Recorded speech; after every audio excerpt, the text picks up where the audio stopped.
নমস্কার, মৌসুমী হোম ফুডে সবাইকে ওয়েলকাম। আজকে আমি শেয়ার করব নিরামিষ মোচার রেসিপি। ভিডিওটি স্কিপ না করে দেখতে থাকো।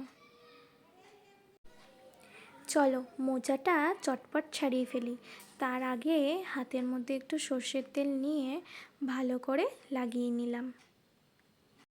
চলো এবারে মোচার পাতাগুলোকে ছাড়িয়ে ফুলগুলো বার করে নিই।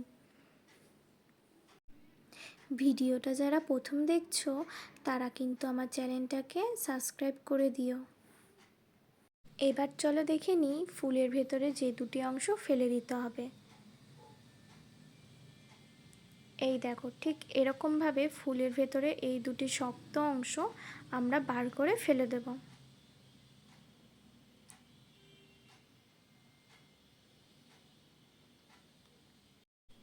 একদম ছোট যে কচি সেগুলো না ফেললেও হবে। এরপরে কুচি কুচি করে কেটে নেব।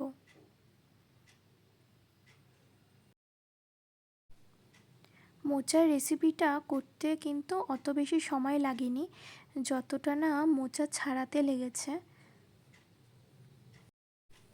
দেখে নাও, এরকম কুচি কুচি করে কাটলে কিন্তু খুব তাড়াতাড়ি মোচাটা আমাদের সেদ্ধ হয়ে যাবে। তার জন্যই কুচি কুচি করে কেটে নেব। আমার ভিডিওগুলো যদি তোমাদের ভালো লেগে থাকে তাহলে কিন্তু লাইক করতে ভুলো না। আর হ্যাঁ, কে কোথা থেকে দেখছো সেটাও কমেন্ট করে কিন্তু আমায় জানিও। এই দেখো, কথা বলতে বলতে মোচা কাটাও আমার হয়ে গেছে। এবারে চলো একটা গামলায় আমরা জল বসিয়ে নিই।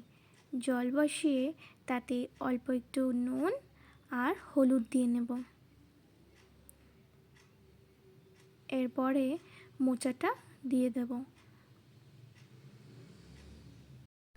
মোচাটা দিয়ে অল্প একটু নেড়ে আমি একটা ঢাকনা চাপা দিয়ে দিলাম এটাকে সেদ্ধ হতে। এবারে আরেক দিকে আমি কড়াই বসিয়ে কড়াইয়ে অল্প সর্ষের তেল দিলাম। তেলটা গরম হয়ে গেলেই আমি এখানে বাদাম দিয়ে দিলাম। বাদামটাকে আমি ভালো মতন ভেজে নিয়েছি, উল্টে পাল্টে ভেজে এবারে তুলে নিচ্ছি। দেখো, এরপরে আমি আগেই কেটে রেখেছিলাম আলু, সেই আলুগুলো দিয়ে দিলাম।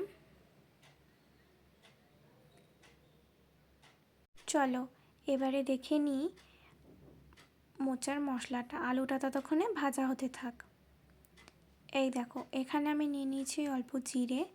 জিরেটা আমি শুকনো কড়াইতে একটু নেড়ে নিয়েছিলাম। তারপরে আমি হামালদিস্তায় নিয়ে নিয়েছি।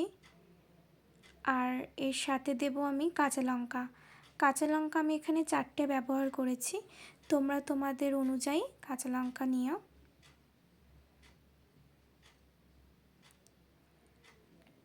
কাঁচা লঙ্কা দিয়ে আমি ভালো মতন থেতো করে নিচ্ছি। দেখো, এই তো আমার হয়ে গেছে থেতো করা। ব্যাস, চলো আলুগুলো মনে হয় হয়ে গেছে। এবারে আলুগুলোকে তুলে নেব আমি। তেল ঝরিয়ে তুলে নিলাম আলুগুলো। ওই তেলের মধ্যেই দিয়ে দেব সাদা জিরে আর শুকনো লঙ্কা। এরপরেই দিয়ে দেব বেটে রাখা যে মশলাটা, সাদা জিরে আর কাঁচা লঙ্কা। আর দিয়ে দেব 1 চামচের মতন আদা বাটা।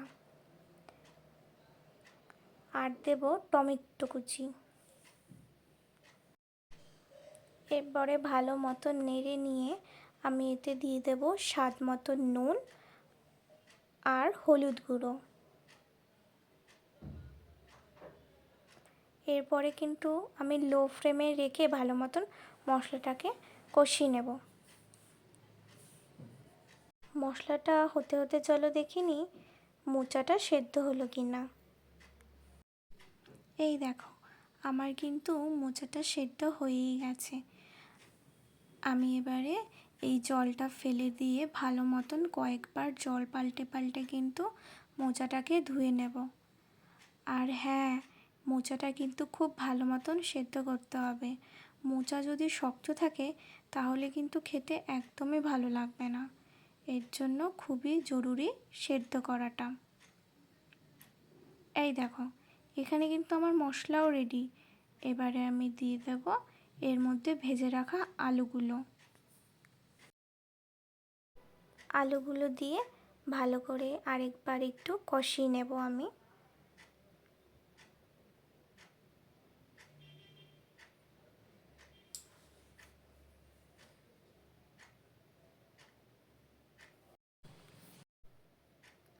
আলুগুলো কষানো হয়ে গেলে আমি দিয়ে দেব মোচাটা।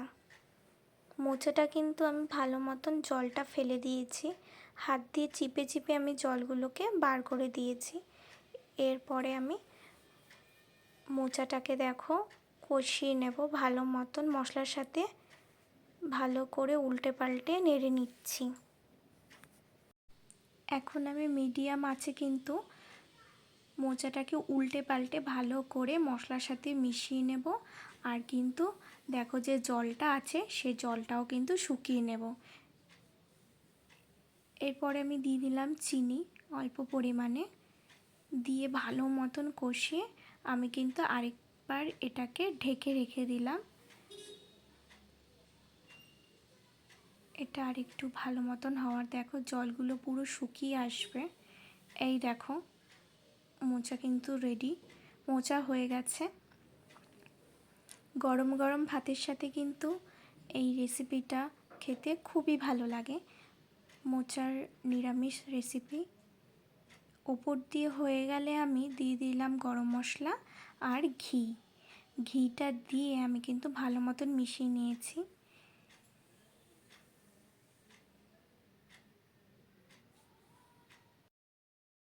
দেখো বন্ধুরা, নিরামিষ মোচার রেসিপি কিন্তু রেডি। গরম ভাতের সাথে এটা খেতে কিন্তু অসাধারণ লাগে।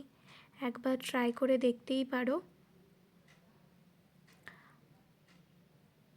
এরপরে আমি দেখো গ্যাসটা নিভিয়ে দিয়েছি। এরপরে আমি বাদামটা যে ভেজে রেখেছিলাম আগে সেই বাদামটা দিয়ে দেব। বাদামটাও দিয়ে কিন্তু আরেকবার আমি মিশিয়ে নিচ্ছি।